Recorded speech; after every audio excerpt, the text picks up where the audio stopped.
그다음에 양육비 그 우리 대지급제도 시작했죠. 네, 선지급제 시작했습니다. 네. 정부에서 대지급하고 네. 이제 본인한테 구상하는 거죠. 네. 네. 언제부터 시작했어요? 올해 7월부터 시작했습니다. 7월부터. 네. 이게 양육비 대지급 대상은 어떤 그 경우에? 예, 지금 저희가 처음이라서 정한 게 이제 중위소득 150% 이하이고 양육비를 3기 이상 또는 뭐 석 달 이상 정해진 횟수 이상 못 받으신 분들을 우선 대상으로 하고 있고요. 그 양육비 채권 확보를 위해서 이제 신청을 했거나 채권이 확보되신 분들이 그런 관계도도 입증을 하셔야 됩니다. 뭐 판결이 있거나 조정 조서가 있거나 이렇게 법률적으로 뭔가 의무가 확정된 경우 그러니까 신청만 하셔도 됩니다. 집행권은 확인을 위해서 저희 뭐 하니까 어떤 사람이 대상이냐? 양육비 채권은 일단 가지고 계셔야 채권이 돼요. 어떻게 확인이 돼야 될 거 아니에요. 그냥 근데 원래 뭐 부부 사이에도 양육비 부담을 요구할 수 있잖아요. 근데 예를 들면 아무 뭘 가진 사람은 이 대상이 이혼하실 때 이제 보통 양육비, 이혼한 경우에만? 예, 양육비 예. 아, 이혼한 사람. 예. 이혼한 사람의 양육비 청구권을 대신 네. 이행해 준다.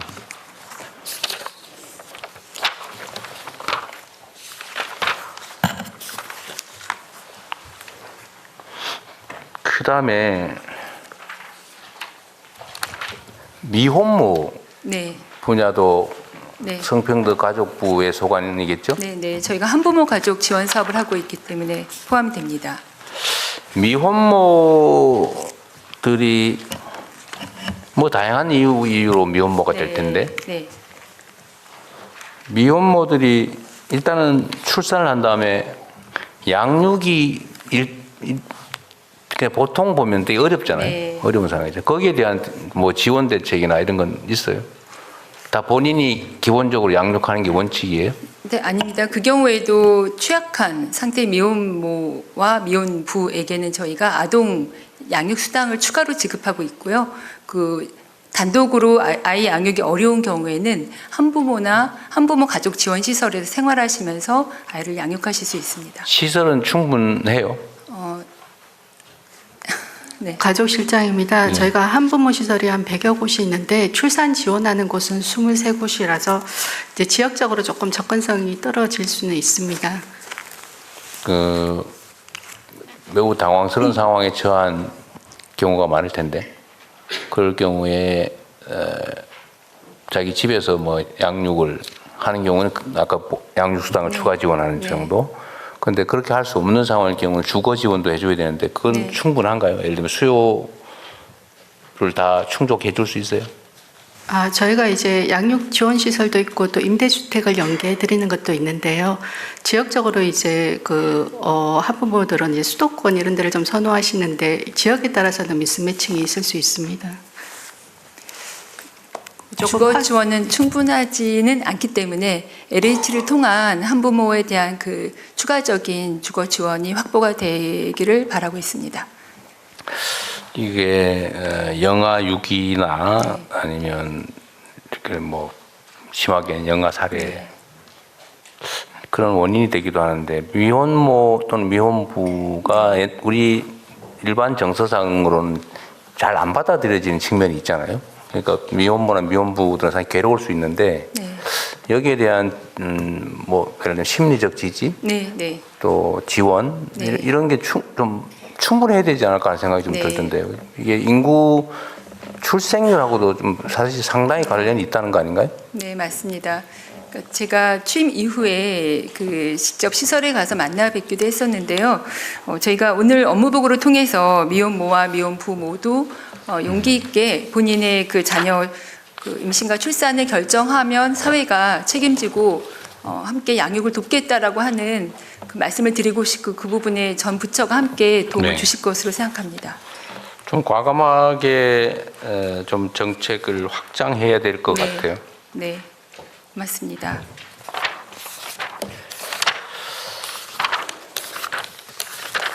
그리고 청탁 질문 마지막 질문입니다. 네.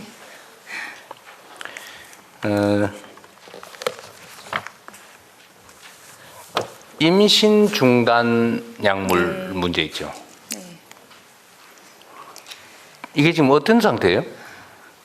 임신 중단 약물을 쓸 수 있게 할 거냐, 아니면 심지어 지원해 줄 거냐, 못 쓰게 할 거냐, 논쟁이 있잖아요. 네. 그 실질적으로 해결도 안 되고 방치된 상태죠. 네. 근데 법률적으로는 정리가 안 된 상태인데 현장에서는 실제로 많이 사용되고 있는. 네. 그래서 정부는 모른 척하고 방치하고 있는 그런 상태죠.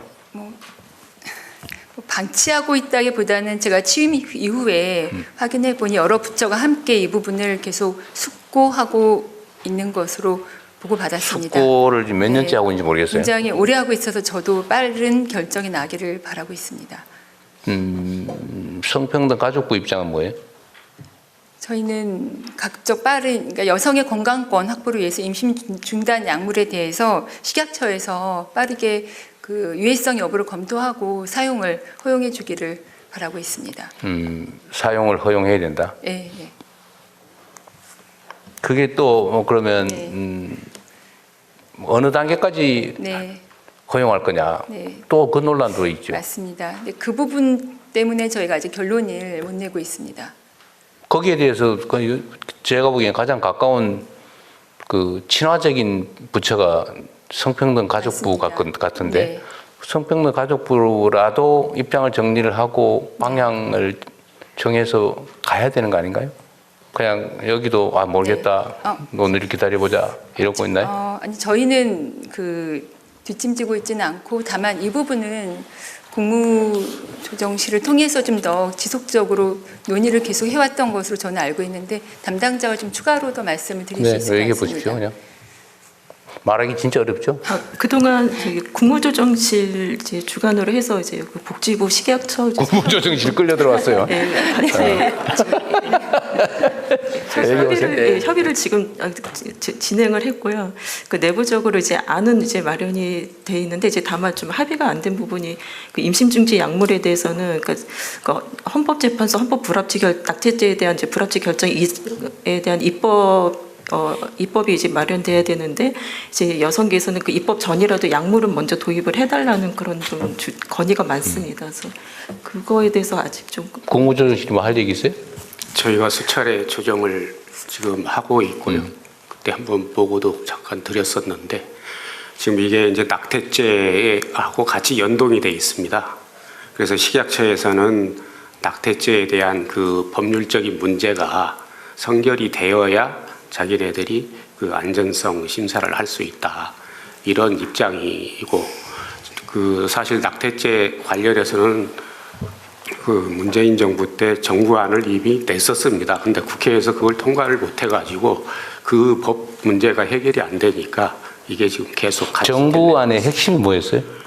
그때 몇 주까지 허용 예, 이렇게 돼 있었나요? 네, 12주 정도까지는 무조건 해주고 24주까지는 상담을 거쳐서 해주자. 이렇게 그때 그 보자보건법하고 형법이 같이 나갔었습니다. 24주. 신생아가 출생하는 게 48주인가요? 몇 주 만에 나오는 거예요? 40여 주, 36, 7주 정도면 나오죠. 40주요? 40주. 네. 근데 24주 되면 상담을 거쳐서 14주까지는 그냥 허용. 이게 지금 약물 허용 여부도 이 낙태죄하고 직접 관련이 있는 거네요, 그러면? 근데 약물 허용 여부는 낙태죄 전에라도 저는 말씀 주셨던 것처럼 안정성 여부에 대한 판단은 식약처에서 진행 가능하지 않을까. 약물 자체의 안정성은 네. 사실은 이미 네, 뭐 다른 사람 다 쓰고 있잖아, 그죠? 네. 다 쓰고 있으니까 그게 문제가 아니고 허용할 거냐 문제겠죠. 네. 안정성 문제가 아니고 사실은 네. 허용할 거냐. 사실상 그렇습니다. 네. 지금 이제 형법하고 모자보건법 이제 현행법이 이제 개정이 돼야 되는데 이제 식약처에서는 그 법을 먼저 개정하고 난 다음에 이제 그 도입을 하겠다는 입장이고 이제 그 법 개정 전이라도 좀 도입해달라는 또 요구가 이제 현장에서 있습니다. 근데 지금 낙태죄는 위헌 판결이 났기 때문에 처벌 대상은 이미 아닌 거잖아요. 네. 오히려 기간을 정하면 그 기간 이후는 또 낙태죄를 처벌해야 되는 상황이 오겠죠. 네. 쉬운 문제는 아니죠. 그런데 이게 이렇게 계속 방치해 놓는 거잖아, 사실은.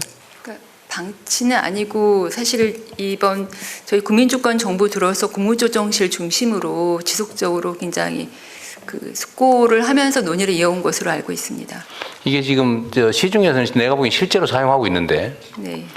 또 팔고 있잖아요. 팔고 사고 먹고 다 하고 있는 거 아니에요, 지금? 네. 그러면 이 약을 취급하는 약사들은 현행법에 위반됩니까? 어떻게 되는 거예요? 이게 그 식약처의 승인이 안 난 약품이라서 약국에서는 원래는 팔 수 없는 거예요? 그럼 몰래 파는 건가요? 저희가 알기로는 이 약을 공식적으로 사는 건 아니고요. 비공식적으로 비공식적으로. 구매를 하고 약사법에 이게 못하게 돼 있기 때문에 약사들은 정식 승인 받은 게 아니라 살 수가 없는. 처방이나 약사가 판매할 수가 없습니다. 그런데도 뭐 사는 건 충분히 가능한 모양이더라고요. 현재 이래저래. 여기 제일 큰 반대 입장이 어디예요? 종교계? 맞습니다. 국회의원들도 쉽게 입장을 못 정하는 거예요. 그래서 네, 그런 걸로 알고 있습니다. 네. 그런데 법률 없이 행정적으로 조치를 하긴 쉽지가 않다는 건가요? 법제도 정비가 먼저 돼야 된다. 지금 발의된 안이 남인 의원님 안이 한 2건인가지 발의돼 있는데 거기에는 이제 약물 도입 하는 법안은 발의가 돼 있습니다. 모자보건법에 약물을 도입하는. 그러니까 내 말은 어쨌든 그 뭔가 법률에 네네. 명확하게 네, 되지 맞아요. 않는 한 네. 행정적 조치로는 어떻게 처리할 길이 없는 거예요. 네, 맞습니다. 아이고, 계속 고민을 해봅시다 그럼. 네.